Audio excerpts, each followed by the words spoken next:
नमस्कार, स्वागत करता हूं मैं आपका YouTube चैनल के इस प्लेटफॉर्म बिस टारगेट एकेडमी में। तो आज की हमारी जो क्लास है वो है संज्ञा। लेकिन संज्ञा पढ़ने से पहले हम डिस्कस करेंगे पद को। और इससे पहले हमने ऑलरेडी 3 से 4 क्लासेस हो चुकी हैं जिसमें हमने वर्णमाला डिस्कस किया है, उपसर्ग और प्रत्यय और एक विराम चिन्ह जो हम ऑलरेडी पढ़ चुके हैं। जो आज का टॉपिक है वो है संज्ञा। लेकिन संज्ञा पढ़ने से पहले मैं आपको पद के बारे में बताना चाहता हूँ। अच्छा, पद और शब्द में थोड़ा सा डिफरेंस होता है। पद होता है जैसे जब हम किसी शब्द को वाक्य के बीच में यूज करते हैं तो वो कहलाता है पद। अब जैसे पढ़ना एक शब्द है, ठीक है, पढ़ना एक शब्द है, ठीक है। लेकिन अगर मैं इसको बीच में यूज करता हूँ, राम पढ़ता है, ठीक है, तो ये क्या हो जाएगा? पद। जब किसी वाक्य के बीच में हम उसको यूज करते हैं तो वो क्या हो जाता है? पद। इतना समझ में आया? अब बात करते हैं कि पद को जो हम हिंदी पढ़ते हैं वो हम बेसिकली पद के बेस पे हम उसको डिवाइड करते हैं, ठीक है। क्योंकि जो हमारे शब्द हैं वो कहाँ से आए हैं, कैसे आए हैं, उनकी बनावट कैसी है और उनके अर्थ के आधार पर तो हम पद को 4 तरीके से बांटते हैं, ठीक है। एक हो गया हमारा उत्पत्ति के आधार पर, दूसरा हो गया हमारा रचना या बनावट के आधार पर, तीसरा अर्थ के और चौथा व्याकरण के आधार पर। आइए देख लेते हैं कैसे। उत्पत्ति के आधार पर जब हम इनको बांटते हैं तो उत्पत्ति के आधार पर जब हम इनको बांटते हैं तो ये होते हैं तत्सम, तत्सम, तद्भव, ठीक है, देशज, विदेशज, ठीक है, और ये हो गया हमारा लास्ट में संकर, ठीक है। 5 टाइप के, 1 2 3 4 और 5 तरीके, ठीक है। 5 तरीके के हमारे उत्पत्ति के आधार पर शब्द है और यही हमारे सिलेबस में टोटल है। तत्सम भी है, तद्भव भी है, देशज भी है, विदेशज भी है और संकर भी है। अब देख लेते हैं रचना और बनावट के आधार पर। रूढ़ शब्द, ठीक है, रूढ़ शब्द, यौगिक, यौगिक शब्द, ठीक है। तीसरा हो गया हमारा योग रूढ़, ठीक है, योग रूढ़ शब्द, ठीक है। ये भी हमारे सिलेबस में तीनों के तीनों, ठीक है। उसके बाद क्योंकि इसमें आते हैं आपकी यौगिक शब्द में आती है आपकी संधि आती है, जैसे योग रूढ़ में आपके समास आता है, लेकिन समास हमारे सिलेबस में नहीं है, ठीक है। रूढ़ शब्द में आगे हमारी जैसे मूल धातु होगी, ठीक है। अब अर्थ के आधार पर, अर्थ के आधार पर हो गया आपके एकार्थी, ठीक है, समानार्थी, समानार्थी, एकार्थी, समानार्थी, अनेकार्थी,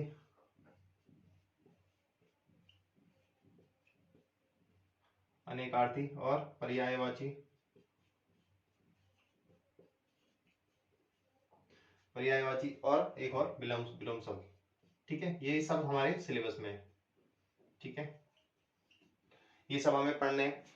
और अब व्याकरण के आधार पर 2 ही टाइप के होते हैं, विकारी और अविकारी, विकारी और अविकारी। अच्छा, जो अविकारी और विकारी है इसमें से हमारे पास सिलेबस में जो है वो खाली विकारी है, क्योंकि इसमें आते हैं संज्ञा, सर्वनाम, क्रिया और विशेषण, ठीक है। ये 4 चीजें आती हैं।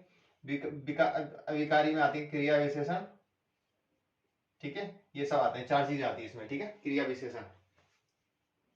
ये हमारे सिलेबस में नहीं है लेकिन, ठीक है, तो इसको हम डिस्कस भी नहीं करेंगे। अच्छा, बात करते हैं आज का जो हमारा टॉपिक है वो संज्ञा। तो हमें कहां से पढ़ना है संज्ञा? विकारी से, ठीक है। आज का टॉपिक है संज्ञा, तो देख लेते हैं संज्ञा। संज्ञा आपको पता ही है, आप लोगों को पता होगा संज्ञा क्या होती है, आपने सबने पढ़ा होगा, ठीक है। ऐसा कोई नहीं होगा जिसने संज्ञा नहीं पढ़ी होगी, फिर भी देख लेते हैं, ठीक है। हम संज्ञा को थोड़ा एडवांस तरीके से पढ़ने की कोशिश करेंगे। संज्ञा किसी वस्तु, व्यक्ति या स्थान का जो बोध कराता है वो क्या होता है? संज्ञा, ठीक है।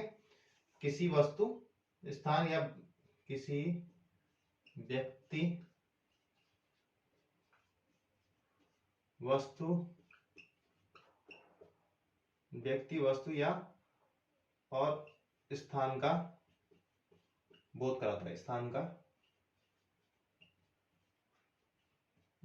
बोध कराता है।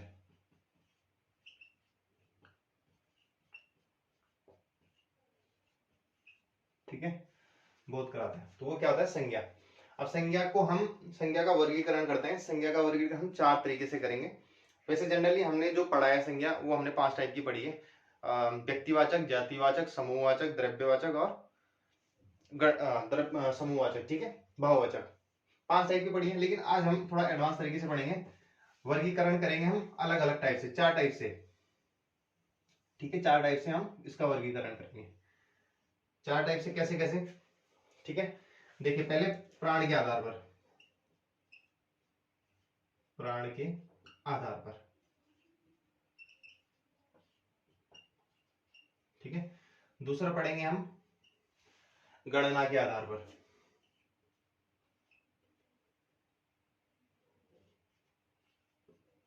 गणना के आधार पर। ठीक है, गणना के आधार पर। मेरा मार्कर कहाँ है दूसरा? तो दूसरा टाइप हो गया हमारा गणना के आधार पर। तीसरा हो गया हमारा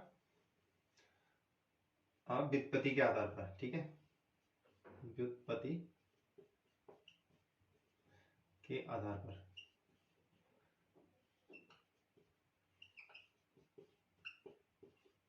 ठीक है, अब चौथा हो गया हमारा अर्थ के आधार पर।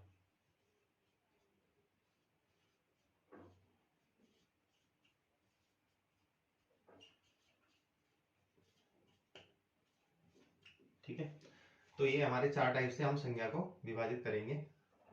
पहला टाइप, दूसरा टाइप, तीसरा टाइप व्युत्पत्ति के आधार पर और चौथा टाइप अर्थ के आधार पर। ठीक है, अब बात करते हैं इनके आधार पर कि ये भी, इनके भी सब टाइप हैं। ठीक है, अब प्राण के आधार पर हम 2 टाइप से विभाजित करते हैं। एक हो गया आपका, ठीक है, प्राणीवाचक और एक अप्राणीवाचक। प्राणीवाचक संज्ञा, प्राणी गलत लिखा मैंने, प्राणीवाचक संज्ञा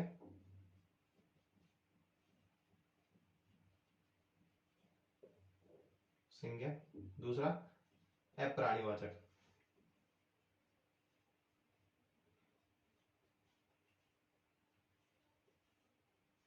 ठीक है, अप्राणीवाचक संज्ञा। ठीक है, अब गणना के आधार पर वही 2 टाइप से, गणनीय और अगणनीय। गणनीय और अगणनीय। गणनीय और अगणनीय। अब व्युत्पत्ति के आधार पर वही 3 टाइप की, रूढ़, रूढ़ संज्ञाएं, यौगिक। ठीक है, यौगिक और आपका योग रूढ़। ठीक है, 3 टाइप की होगी। अर्थ के आधार पर जो हम अक्सर पढ़ते हैं, देखिए व्यक्तिवाचक,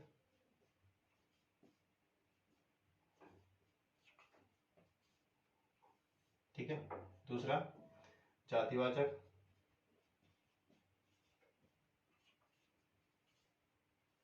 तीसरा समूहवाचक,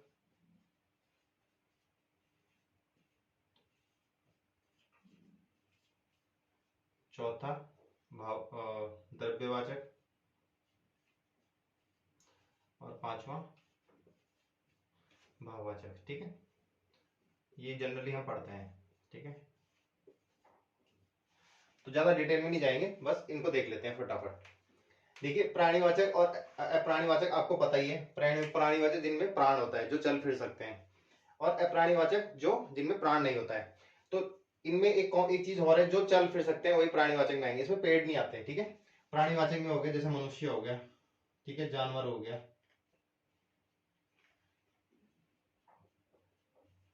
ठीक है, अब अप्राणीवाचक में जैसे कुर्सी हो गया, पेड़ हो गया, पेड़ क्योंकि चल फिर नहीं सकते, ठीक है, एक जगह में रहते हैं। मेज हो गया, ठीक है, अब गणनीय है जिनकी हम गणना कर सकते हैं, जैसे आम, ठीक है, कितने आम है काउंट कर सकते हैं, ठीक है, और जैसे पुस्तक, ठीक है, आदि। और अगणनीय है जिनकी हम गणना नहीं कर सकते, यानी कि जैसे जिनको हम माप सकते हैं, ठीक है, जैसे दूध, ठीक है, पानी, इस टाइप से, ठीक है। रूढ़ में वे संज्ञाएं जिनको हम जिनको अगर हम तोड़ें तो तोड़ने पर उनका अर्थ सार्थक ना हो, ठीक है। जैसे कि पढ़ना, जैसे आपका जैसे एक एग्जांपल ले लेते हैं रूढ़ शब्द का, जैसे घर, पुस्तक, ठीक है। तो जैसे हम घर को तोड़ेंगे तो घ और रो, तो घ और रो का खुद का कोई मीनिंग नहीं है। जैसे पुस्तक को तोड़ेंगे, पुस्त प्लस क, तो इसका भी कोई नहीं। तो मतलब वो संज्ञाएं जिनको तोड़ने पर उनका सार्थक अर्थ ना हो, ठीक है, तो वो होती है रूढ़ संज्ञाएं। अब यौगिक संज्ञाएं वे संज्ञाएं जो जिनको तोड़ने पर उनका अलग अलग सार्थक अर्थ आ जाए। जैसे पढ़ने वाला है सपोज, ठीक है, पढ़ने वाला, अब पढ़ने वाले को तोड़ेंगे तो पढ़ना प्लस वाला, ठीक है, तो इसमें क्या आ जाएगा, सार्थक रूप आ जाएगा, यानी पढ़ना भी अलग है और वाला भी अलग है, ठीक है, तो दोनों में क्या आ जाएगा, सार्थक रूप, ठीक है। उसके बाद जैसे हिमालय हो गया, हिम प्लस आलय, हिमालय हो गया, जैसे हिमालय, ठीक है, हिम प्लस आलय। अब योग रूढ़ वो शब्द जो टूट तो जाए लेकिन उनका अर्थ अलग आए, ठीक है, अर्थ क्या है, अलग आए, ठीक है, अर्थ बिल्कुल भिन्न आए, ठीक है, तोड़ने पर। जैसे पंकज है, ठीक है, अब इसको तोड़ेंगे पंक प्लस जो, ये जनरली बहुवीर्य समास वाले होते हैं, ठीक है, ध्यान रखना, पंक प्लस जय। अगर आपने बहुवीर्य समास पढ़ा होगा, यानी कि दो शब्दों से मिलकर जब कोई शब्द बनता है तो वो किसी उसका अर्थ को मतलब किसी तीसरा कोई तीसरी चीज होती है। जैसे पंख मतलब कीचड़ होता है,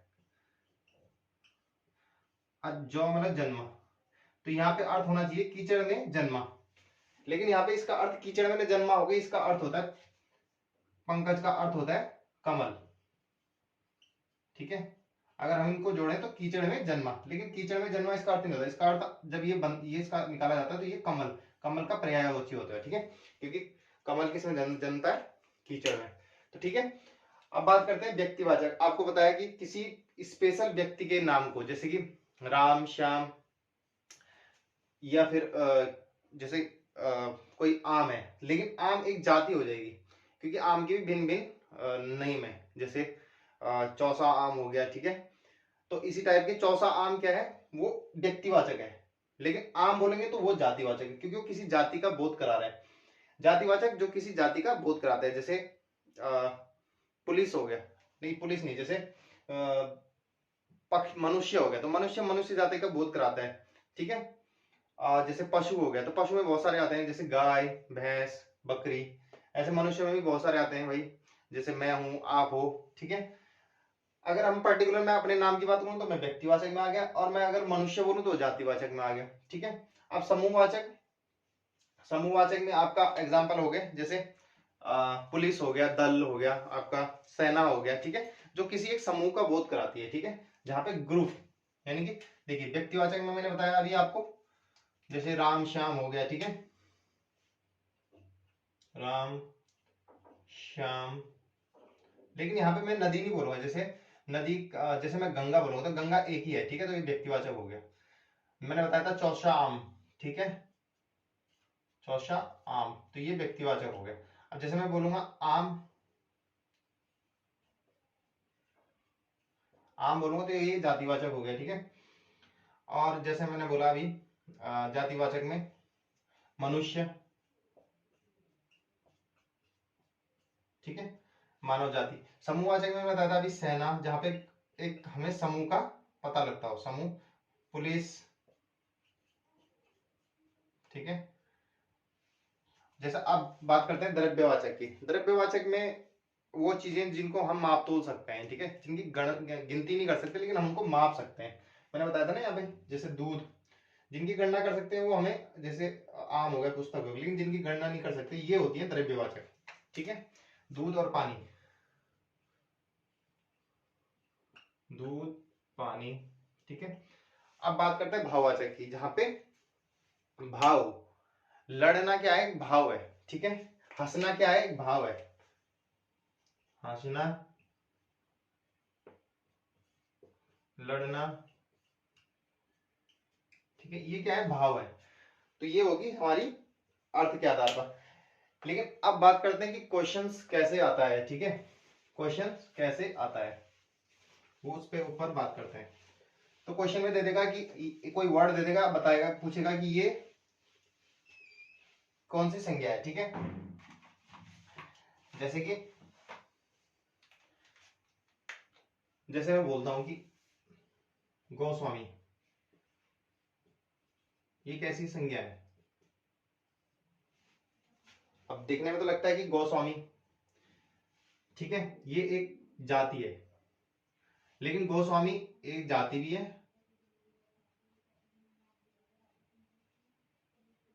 ठीक है। लेकिन गोस्वामी किसको बोलते हैं, तुलसीदास को भी बोलते हैं। तो यहाँ पे ये व्यक्तिवाचक हो गया। तो जहां पे गोस्वामी तुलसीदास के लिए यूज हुआ होगा तो वहां पे ये व्यक्तिवाचक हो गया, और जहां पे गोस्वामी खाली एक जाति के रूप में यूज होगा तो वहां पे जातिवाचक संज्ञा होगा। तो इसी टाइप से हमें देखना है। जैसे हम बोलते हैं कि जयचंद, तो जयचंद क्या है, व्यक्तिवाचक है, ठीक है। जयचंद क्या है, व्यक्तिवाचक, ठीक है, व्यक्तिवाचक है। लेकिन मैं बोलूंगा इस समाज में एक सेंटेंस देता हूं, ये जनरल, ये है व्यक्तिवाचक, ठीक है। जयचंद किसी का नाम है, किसका नाम है, जिसने पृथ्वीराज चौहान को धोखा दिया था, ठीक है। आपने पता होगा तराइन का द्वितीय युद्ध 1192, ठीक है, जिसमें मोहम्मद गौरी ने जयचंद को भाई जयचंद की सहायता से पृथ्वीराज चौहान को हराया था, ठीक है। तो अब मैं बोलता हूं कि इस समाज में जयचंदों की कमी नहीं है,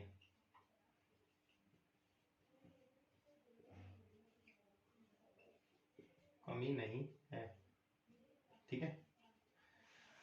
अब ये हो जाता है, इस समाज में जयचंदों की कमी नहीं है।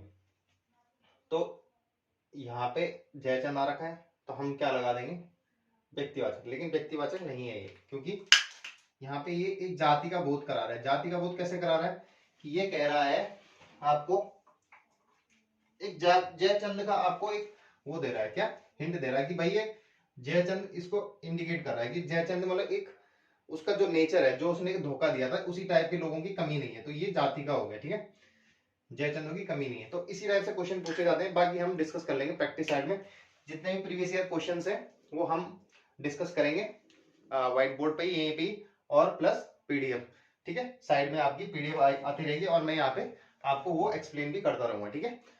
तो आज का टॉपिक यहीं समाप्त करते हैं, ठीक है। जय हिंद, धन्यवाद।